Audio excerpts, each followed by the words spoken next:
What could be so scandalous and controversial, this book had to be hidden and kept secret for over 70 years. To fully appreciate the extraordinary conversation contained in Napoleon Hill's Outwitting the Devil, it's crucial we first understand its incredible backstory and why, despite being written in 1938, it wasn't published until 2011. Let's explore the history, controversy, and insights in the most provocative book on success ever written.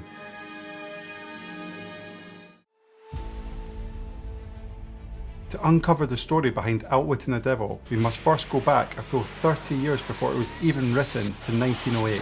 This was the year that Henry Ford's company rolled out the pioneering Model T car, revolutionising mass production. It was also in 1908 that a 25-year-old Napoleon Hill supposedly interviewed one of the era's wealthiest individuals, 73-year-old steel magnate Andrew Carnegie.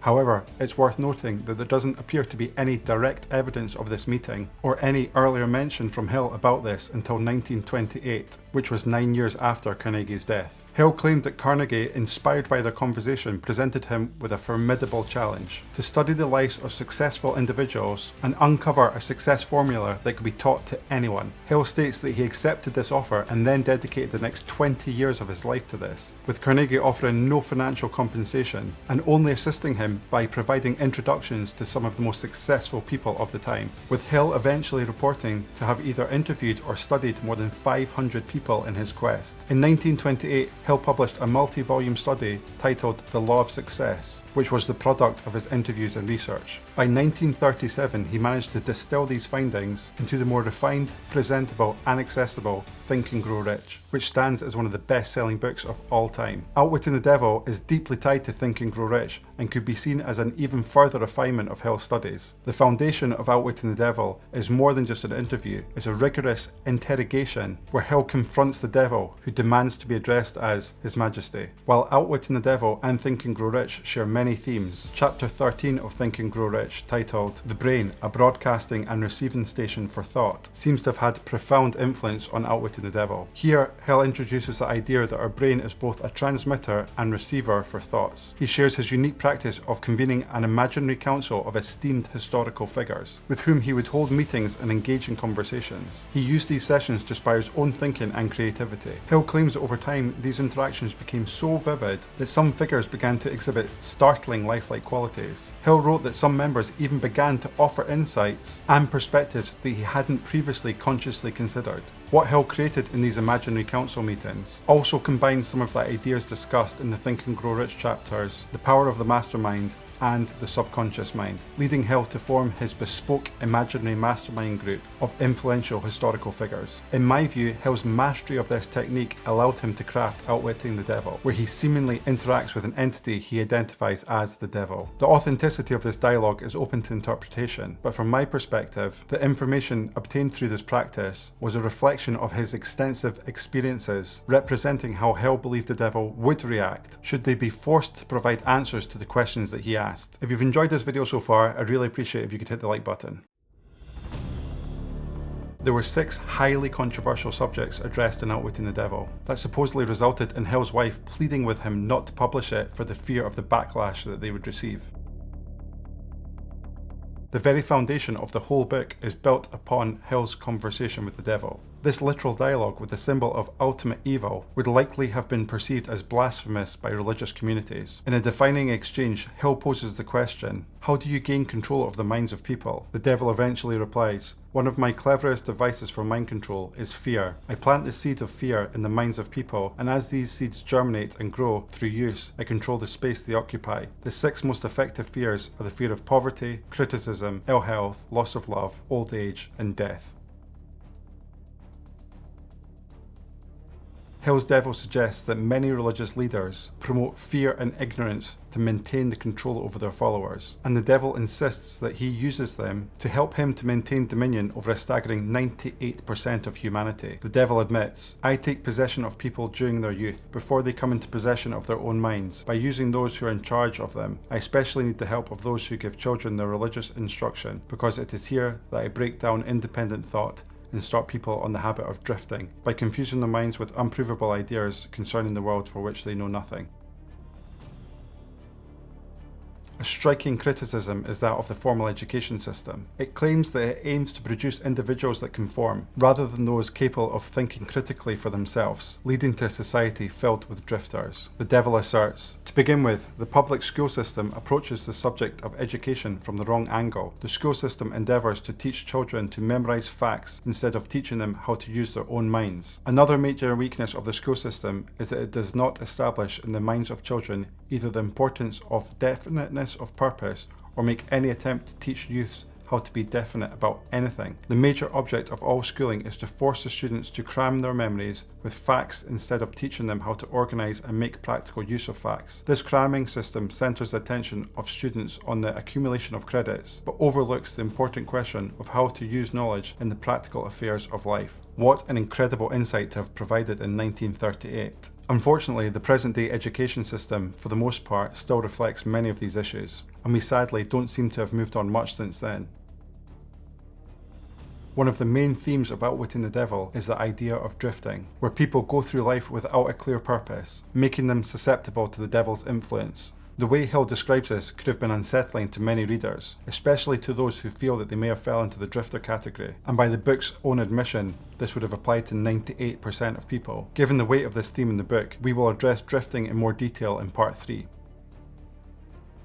In both Outwitting the Devil and Think and Grow Rich, Hill delves into the topic of sexual energy and its redirection towards positive and creative endeavours. The frank discussion of sexuality, especially in the context of personal growth and success, would have been a taboo subject for many during that era. When Hill queries, "Do I understand you to say that the knowledge of the true functions of sex and ability to think accurately are the two things of greatest importance to mankind?" The Devil replies, "That is what I intend you to understand.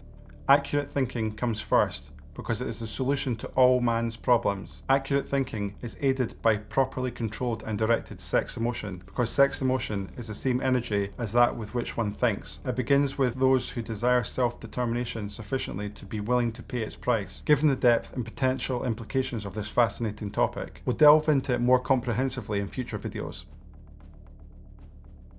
Beyond religion and education, Hill's Devil casts a critical eye on other societal pillars, suggesting that institutions like the media, politics, and the government may inhibit people from achieving their full potential by promoting divisiveness and fear. Many of these provocative and controversial subjects are still very much viewed in the same light today, which may explain why the book hasn't performed as well as it could have. It's not hard to imagine the shockwaves such radical views would have caused in the conservative nature of society in the early 20th century.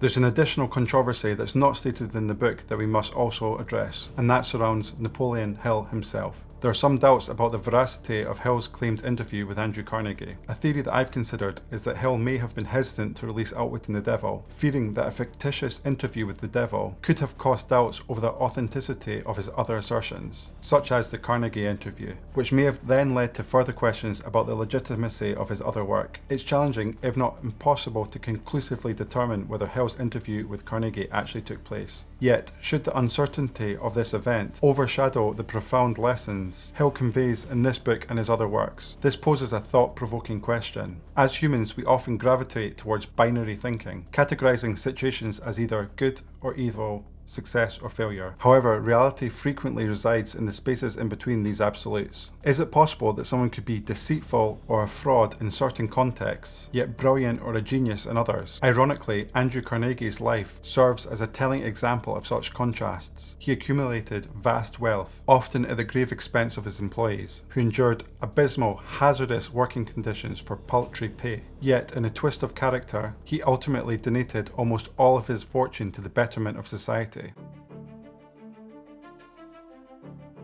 As we delve deeper into the insights of Outwitting the Devil, there's an underlying force consistently referenced: drifting. At first glance, drifting might just seem to be another word for procrastination or distraction. However, despite being a close relative, its portrayal is far more sinister. What is a drifter? In its simplest definition, a drifter is said to be someone that doesn't think for themselves, is easily swayed by external forces, and lacks clear goals or direction in life. However, to gain a comprehensive understanding of a drifter, we need to look at some of the responses that the devil provides hides when prompted by Hill. The Devil says, "The first thing that you'll notice about a drifter is their total lack of a major purpose in life. They will never accomplish anything requiring thought and effort. They will have little or no imagination. They will lack enthusiasm and initiative to begin anything that they are not forced to. They will be ill-tempered and lacking in control of their emotions. Their personality will be without magnetism and will not attract people. They will have opinions on everything but accurate knowledge on nothing. They will neglect to cooperate with those around them. They will make the same mistakes over and over again, never profiting from failure. They will be narrow-minded.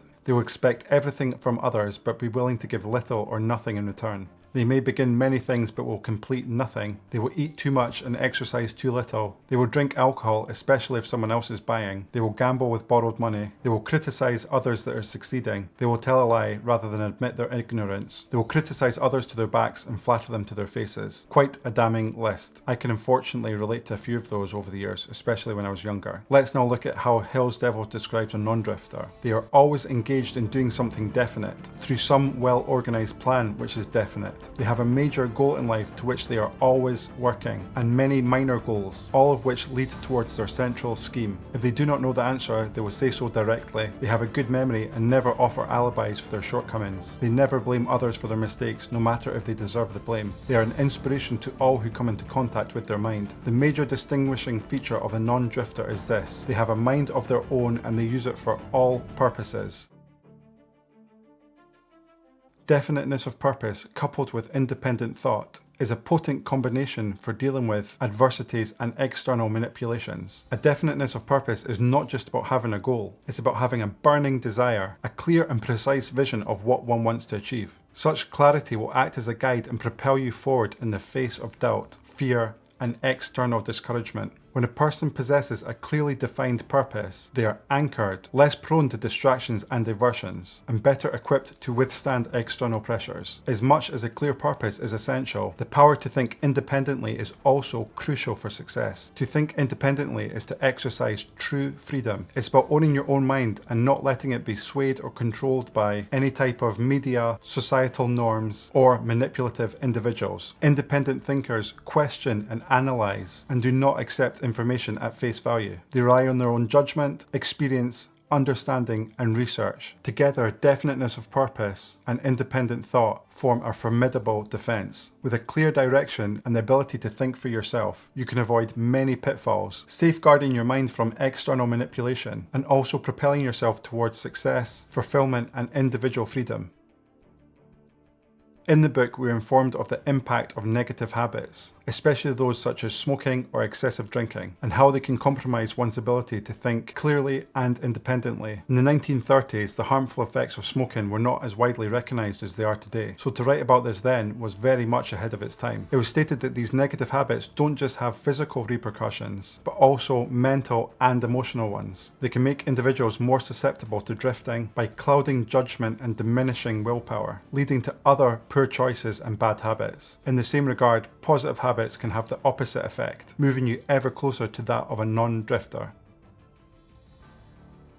Throughout Outwitting the Devil, we are reminded of the profound influence our physical and societal environment has in shaping our thoughts, beliefs, and overall mental well-being. It's highlighted that surroundings, whether it be the people we associate with or the physical spaces that we inhabit, can either nurture positive growth-oriented thinking or promote negative, limiting beliefs. A toxic environment with negativity, devoid of stimulation, can sow the seeds of doubt, fear, and stagnation, leading us down the path of drifting. On the other hand, an uplifting and supportive environment can act as a catalyst for growth, innovation, and clarity of purpose. Being mindful of our environments is a critical factor in mastering our thoughts and our futures. Is this book the work of a genius, or is the whole thing a fraud? Let's first assume that Hill did actually meet Carnegie, and that all of the backstory is a true reflection of events, and from this, Hill dedicated 20 years to uncovering a success formula. I think it would be hard to argue that Hill's dedication, research, and knowledge gained, leading to the creation of Think and Grow Rich and Outwitting the Devil, was not that of genius.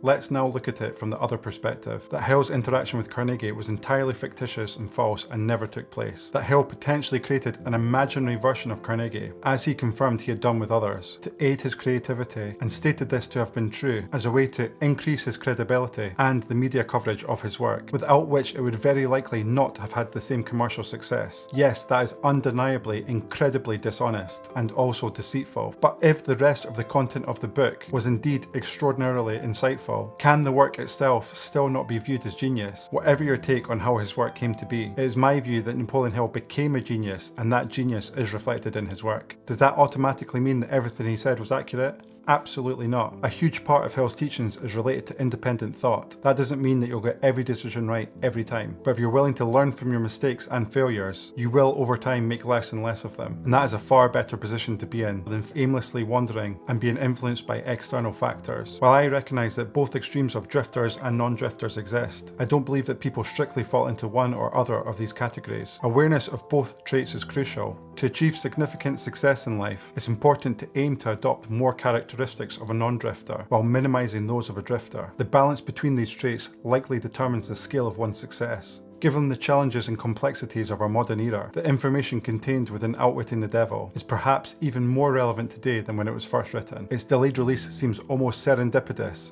ensuring its messages, warnings, and lessons reach us at a time when they are most needed. Central to its teachings is the challenge of overcoming fear, the very fear that might hold us back from pursuing our true purpose, from standing against societal norms, or from realizing our true potential. The choice is yours to make. Will you invest your time to achieve true freedom of thought? The journey towards becoming a non-drifter and outwitting the devil is undeniably challenging. For myself, it's a relentless battle, a continuous test of willpower, perseverance, and determination, but it's a battle worth fighting. Thanks for watching, and I'll see you in the next one.